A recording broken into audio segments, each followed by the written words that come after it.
Tonight, Oregon lawmakers are considering whether rent controls in the state should be strengthened and loopholes closed at a time when inflation means some tenants are seeing hikes as high as 14%. Though, as Catherine Cook reports, some opposed to the bill warn it could have unintended consequences. I'm not joking when I say people like me are going to be the new face of homelessness in Oregon. Catherine Chambers was among the many Oregon renters who sat before lawmakers Wednesday. Robin McMain is another. She drove up from Brookings to represent the seniors in her mobile home community. To make this clear, everyone donated money in order to get me to be able to come up here and talk to you about this today. They all support Senate Bill 611.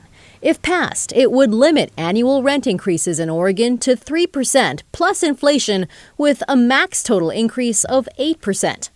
Back in 2019, lawmakers limited rent increases to 7% plus inflation with no total limit. With inflation what it is these days, that means some renters are staring at a possible 14.6% rent increase this year. I live with the constant stress of knowing that if my landlord raises my rent by the allowable 14.6%, I will be priced out of my home. My fixed income is just above the threshold to qualify for any assistance, but not enough income to pay that kind of rent increase. Several of us are not going to go see our grandkids this year because we can't afford the travel or turned our thermostats down. I have a 94-year-old woman that's wearing a coat every day. Those who support SB 611 suggest it would provide relief to renters without sacrificing the development of new housing. Those who oppose it say nothing could be further from the truth. If anyone thinks that continuing to make being a landlord in Oregon not just difficult, but unfeasible in ways such as this, then I'm here to respectfully tell you that you're fueling the exact fire that you claim to be trying to put out. Kennedy Amundsen owns Propagate Property Management, which serves Yamhill, Polk, and Marion counties.